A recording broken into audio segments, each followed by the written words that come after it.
if you are a person who really loves something and you're known for loving that thing, that's so rad. Like, keep that up. Keep doing that. But like safely. Yeah. Which is that's a part of what this is. So why don't we hop in, because I got a lot to say. Woo, do it. So we're talking about Swarm from 2023, right on the money today. It is about a young woman's obsession with a pop star takes a dark turn. It is created by Janine Neighbors and Donald Glover of Atlanta, and also Childish Gambino. Yes. And Community and other stuff. Right.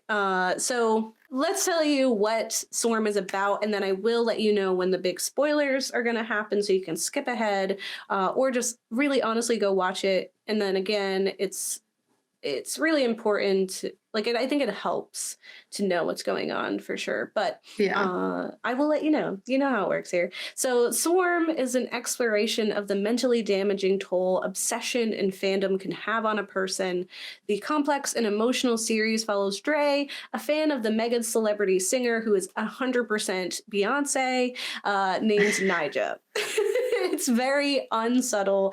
Like, right in the first episode, she has like her secret album drops, Lemonade, right? And the video is like literally, I can't remember which video it is of Beyonce's, but it's I can see it in my head when she's with the yellow dress and she's beating up everything. Yeah, they call things Swarm, Queen Bee. Yeah, the Swarm, Queen Bee, Queen Bee. Yeah, exactly. It's like so many things happen. And I will tell you about them that are it's literally Beyonce. It's crazy. So I did see that Neighbors did write a letter to Beyonce just to be like, hey, hope it's cool. Heads up, this is happening. Because I was like, there's no way you could just do this and Beyonce is not gonna come at you, because it's literally her.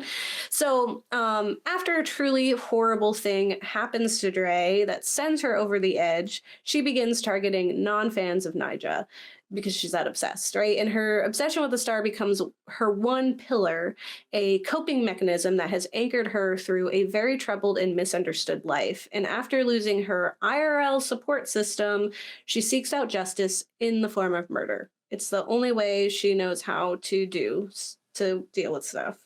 Yeah. And when she loses that like last restraint, that last person who in a way was like her Nyjah, she just snaps, right? Yeah. So throughout the 7-part season, Dre travels the country seeking to right the wrongs of those online trash talking the goddess Nyjah. Calls her a goddess. She's a goddess. Yeah. In her journey, she interacts with a wealth of characters who impact her mental health even further. They're all so memorable and amazing. Yeah. From the powerful and entertaining gaggle of strippers to the soft, health-conscious venue employee. Oh, got trapped in there with the cake. Oh, what a time. Yeah. And others. Dre is never in short supply of an audience. People are compelled by her peculiarities, desperate to understand her or place her into the right hole, only to find her shape something unlike anything they've ever encountered before. And she worships Nyjah for being a goddess, but finds herself akin to a trickster god, weaseling their way out of hairy situations they brought upon themselves and propelled forward by obsession. Yeah. She's in herself a god because of what she manifests. It's insane. Manifesting is powerful, Gabe. Yes. That's what they say. So we have covered the toxicity of fan culture in previous episodes on the Ghouls, including our Perfect Blue episode, which covered just the toxicity and harmful effects of being an idol, and then also like this ownership, the harm for celebrities, but then this ownership of the fans that they feel for them and how that's horrific. And the series Swarm on the surface is a story of toxic stan culture, but it evolves further into something simply using this theme as an overcoat. The true wolf beneath is that of loneliness and isolation, as Kat was saying, this need for connection. And as we begin to learn about the troubled serial killer Dre, we find a deeper pain masquerading as fandom. It is simply the vehicle by which she is navigating her world and making it take shape and understanding the world. But it's really not the It's not anything, which is the whole thing. Anyway, so the show is a fascinating exploration of stan culture, but creator Navers also explained it in a letter to Beyonce that it is also a love letter to Black women. She said something like, yeah, Dre is doing a lot of crazy stuff, but it is at the heart a love letter to Black women. And Dre is a powerful force of chaos who is acting out in desperation, but you will find that her entire life is a cry for help and acceptance. And Neighbors also described the work that went into the world building, which feels like a parallel universe with events that parrot the ones that happened here in our own world, saying, we did research for months to basically find events within a 2.5-year period that we could put our main character into. So it's really not a work of fiction. We've taken real internet rumors, real murders, and combined them in the narrative of our main character, Dre. Not much of it is fabricated. So it is just like a piecemeal of like that amalgamation of all these different events that have happened in fandom or just in life and just crazy circumstances. So all the things that you're like, that's absurd. Well, it did happen. It just wasn't like the one person happening too. So that kind of gives a little more validity because it is really absurd. You're like, there's no way, but there is a way. So I think that just adds to it because there is this question of like, what are we actually seeing, and what of it is real and what isn't. Which is what you're asking when you think about the real world. So now I'm going to get into those spoilers. So go ahead and watch the show and then come back because I want to work through some of the impactful and intriguing situations in the show. And I would argue that even knowing what happens, the performance of Dominique Fishback is compelling enough to make a rewatch feel new. She's so just overwhelming. I was captivated the entire time. I have also, seen her in other things. Jesus and Black Messiah, phenomenal. She broke my heart then too. I can tell you the show play by play, but never affect you the way she can, where she transports you into that vulnerable place of desperation. And so Dre sports an obsessive personality, one that sustains itself on a crutch. We learn about her throughout the show and are even given a peculiar behind the scenes glimpse into her past in episode 6, which is my favorite episode. What is created in those snippets of history is a clear picture of a very troubled Dre. Because Dre is someone desperate for support and understanding. She desires love on an intense level, however, believes herself incapable of it, or worse, undeserving of it. And so is never really able to accept that, even though she wants it, or even admit that she wants it. She lashes out when not given what she wants. She doesn't quite operate in the same like social ways that people are used to, which always like makes people a little wary of her, which is incredibly unfair.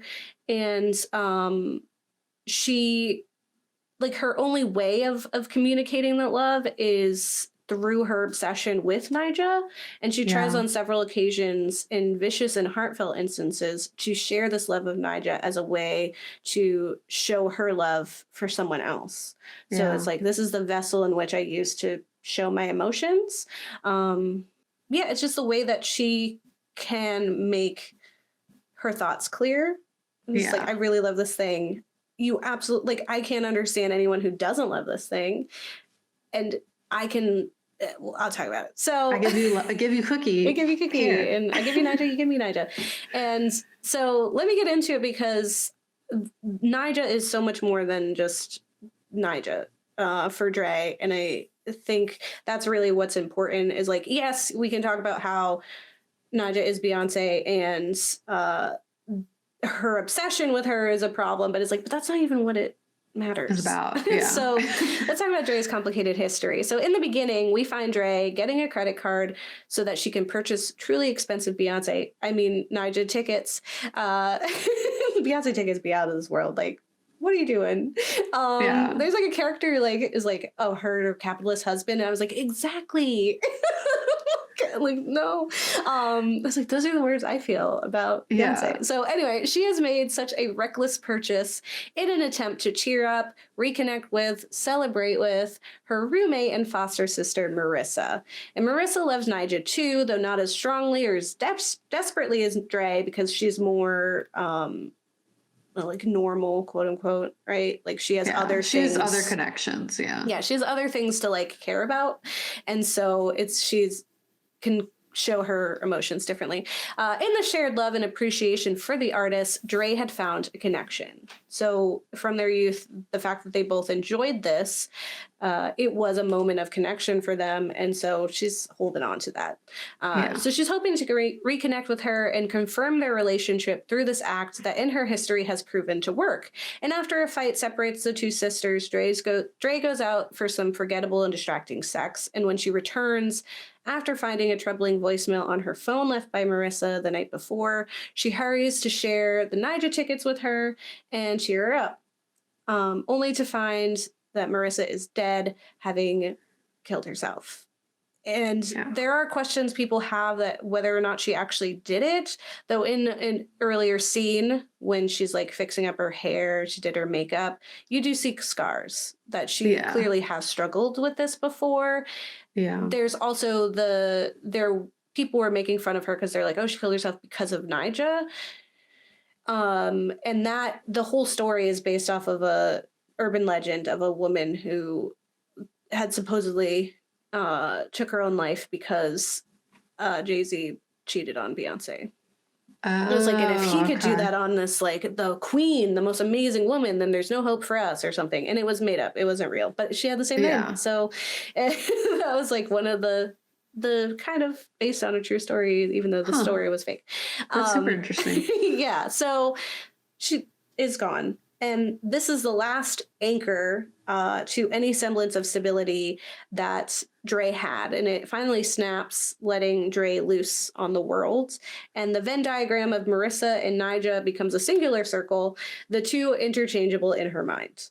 So when she harms someone who spoke out against Nija, she's also getting justice for Marissa.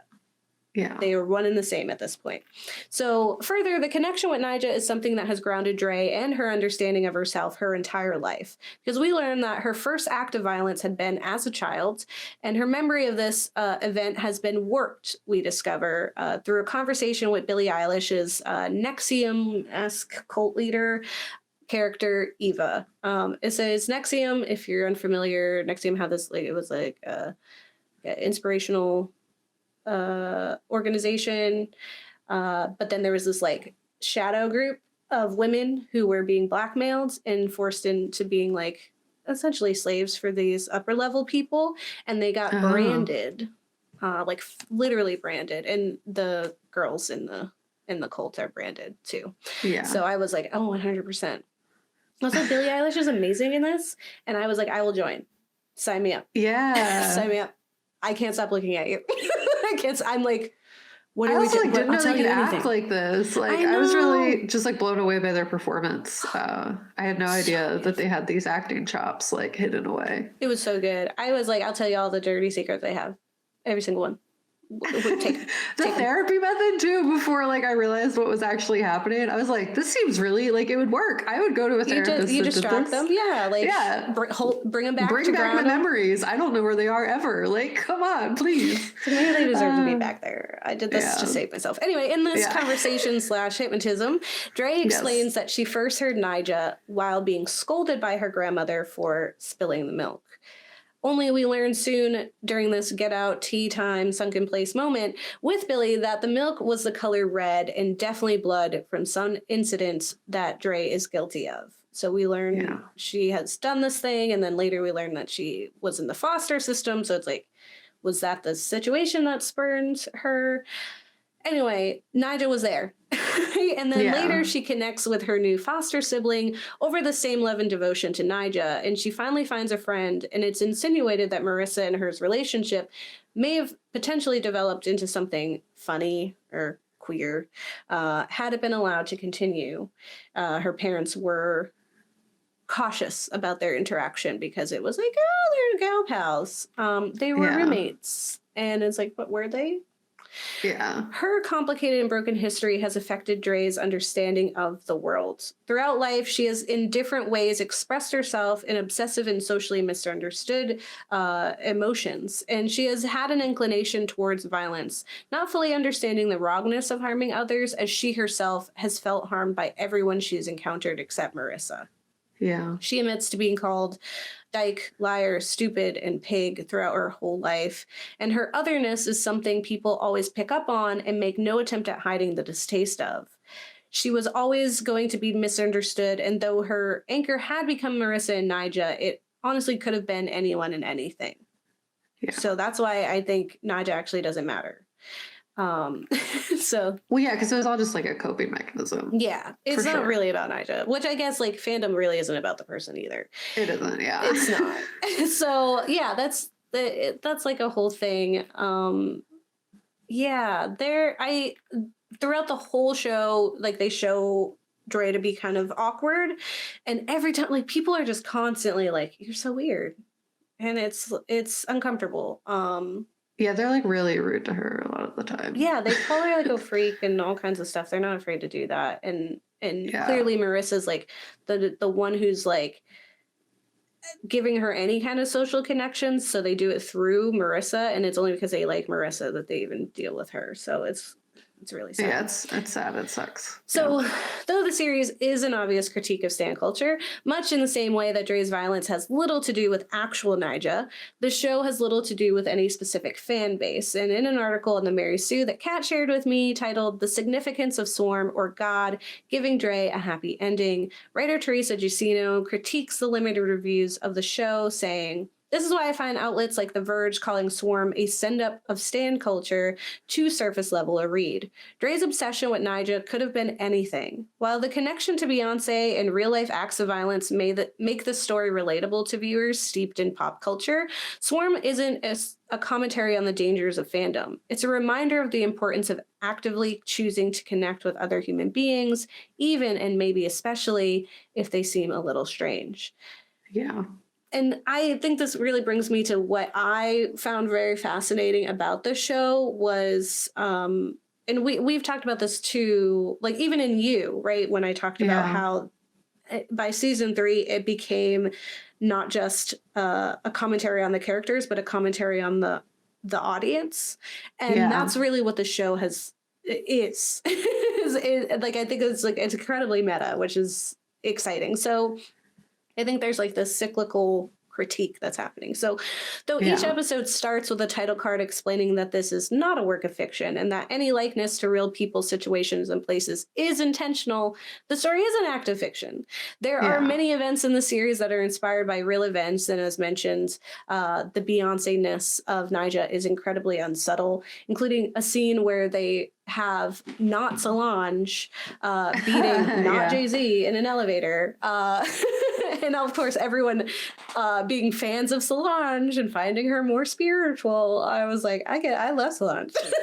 So, get it. The series is a meta commentary not only on stan culture, but all of our obsessions, our comfort watches, and guilty pleasures. And for the first 5 episodes, we follow Dre on her tirade, where she encounters other weirdos and outcasts like herself, and yet she still sees herself as other, even alongside them. Like, she is in her own world. At this point, nobody's going to care about her. And if you try, she doesn't believe you. So we follow as she spirals further into her mind, rewriting the narratives around her to depict herself as a heroine. She's like, I'm saving Nyjah. Nyjah's a goddess and I'm fixing it. So the show is meta even in its casting, featuring the Beyonce's own pop star protege, Chloe Bailey, that's her mentor, a Prince of Pop's daughter, Paris Jackson, and the incredibly talented pop star Billie Eilish. So inspired by real events that seem too absurd to be true, but absolutely are, the show takes us on a wild ride, including there's a scene with those strippers I mentioned earlier where they end up killing a guy who changed their tire, and that happened in real life. Yeah. So you think it's crazy, stranger than fiction. It's real. Yeah, that's real. So what I appreciated the most, however, was its decision to turn the focus away from a stand-in for any stan or a stan-in. character, and instead turns its face to us, the viewers, as true villains and problems of the story, right? So Fishback is compelling and heartbreaking to watch, and her desperation to be loved palpable. And despite her gruesome decisions, we sympathize with and for her. Like, she is literally murdering people, but you're like, okay, but they weren't great, you know? Like, it's kind of Dextery. You know, like, Yeah. There's that one guy who's like living in that rich house, and he's like, Twitter, like, really? And she just like kills him, and you're like, well, you were in this big house, you clearly look like a jerk. Like, Yeah, like you're yeah. you know, comfort, you're a keyboard hero out there. So Yeah, and like what you do see of Dre's life is like honestly super devastating. So you're like, I also kind of get it, like how we got here. Yeah. I wish I had a little more context, but I also so see how we ended up in this situation because society is society. Yeah, society be society. So until episode 6, Falling Through the Cracks, in it, the show takes a turn from its usual format of following Dre through her journey to see Nija and murder any non-fans. And the episode is my favorite, and it is a crime procedural mockumentary following Detective Loretta Green. Detective Green believes she's discovered a serial killer, and even more interestingly, a Black woman serial killer. And it's like, wait, what is this? The episode is completely different from all the other ones, as we are now seeing the events through a new lens, and it's this stripped down, unglamorized version of events featuring different actors in the role of Dre and Marissa, her foster parents, and everybody else. It's eerie, and to the point where I was Googling, I was like, is this real? Is there really a person who's doing this? It really recontextualizes the entire show and makes you question everything that has happened until now, and also realize that you have been doing, as a viewer, the wrong thing. You have been interpreting the show in the wrong way. And so in this, it's completely different. It plays a trick on you in a way where we see it, and it's like Loretta Green's it is investigating what happened. And so she, you know, is pulling out these images, and she finds Marissa, and it's a different actor. It's like a different person. It's like when you're watching like a show on like a true crime show. It's so interesting to see that. So in the previous episode, we had seen a quite unbelievable and very sad scene where Dre revisits her old foster home. I say that it's unbelievable because it's really like, we definitely believed it because there was a lot of crazy things that were happening before that. And you're just like, oh, of course. Right? Like we have been conditions to believe what Dre says. And, you know, we're the frogs in the pot where they've slowly been turning it up. So by the time we get to this episode, even though it really is insane, it's like, what is like, why would anyone do this? We believe it. Because we have no reason to not believe it. So we're watching the show. We think it's real. Dre has a hard life. I believe you. But it is here in her foster home that we learn for certain that she and Marissa weren't biological sisters. We had kind of teasers of that. There's like, she was kicked out of the funeral, and it's like, why? And that Marissa's family does not have love for Dre. They do not like her. Yeah. They live in a large home of luxury, and Dre is met with violence when she returns. She also she starts with violence, but it's clear like something is wrong here. I really enjoyed the beginning of it when she comes back into the house and she like reconnects with the dog and she's like poking around, because I was like, oh, this is her home, and just like something happens, but it was never really her home. And we see the scene where they're like shooting at her, literally shooting at her to get out of this house, which is like insane. Because it's like, who's calling the police? What is going on? So we go from this understanding of Dre's life, having taken in all of the absurd pieces of her story as fact, as the promised true story of the title card. And then episode 6 destroys our understanding of the events prior and Dre's mental state. It absolutely upturns that. So in this episode, we meet the real foster mother of Dre in a modest home. and her husband has passed away, and she's just a regular nice lady in a humble house, who clearly cares about her child and is at a loss, right? When she learns that Dre Yeah. may be in trouble, that she had been a child in need that was denied by her and her husband, she breaks down. She has the most heart-wrenching scene of feeling like a failure, that she is at fault, that she let down this vulnerable young girl, and she had, in truth, and Yeah. that she is a bad person because of that, because her husband was paranoid that they were getting a little too close, and then she also had violent tendencies, because she doesn't know how to express her emotions otherwise, and instead of being patient and understanding with her and trying to work with it, they just got rid of her.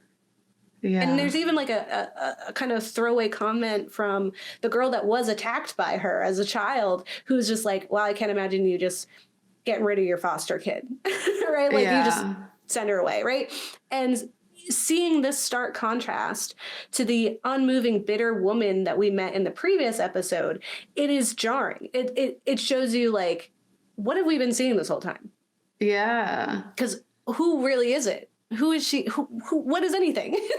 And Detective Green explains that her superiors and other detectives are having trouble believing her about the serial killer, because she figured it out. She knew it was a Black woman because there's like Black hair care products, and the way that she like is operating in the area, she's like, she got it, right? Yeah. And these old white men aren't going to understand that. And she finds it also fascinating that she, a Black woman detective, would be able to find and understand her, and even at times has a kindred connection to her, finding that they share a last name, like the real Dre and her share a last name. And she wonders what would have come of Dre had she been able to take her in. She like muses about, like, what if my sister was able to take her in, or my family? What could have happened to her? Right? Yeah. It kind of gives her a humanness that we haven't seen before. And we also meet Dre's social worker from childhood. And while there, Detective Green questions her about Dre's childhood, probing for some explanation for her behavior. A moment of corruption to point to or blame for her actions, right? And the social worker erupts into a completely justified, pained speech about how she cares for each of the kids in her care. It was such like, I, as a viewer of this specific kind of content frequently, was wholeheartedly expecting them to just be like, oh yes, of course she was, harmed as a child, and therefore she's like this now, right? Like it's so easy to point to something and be like, that's why.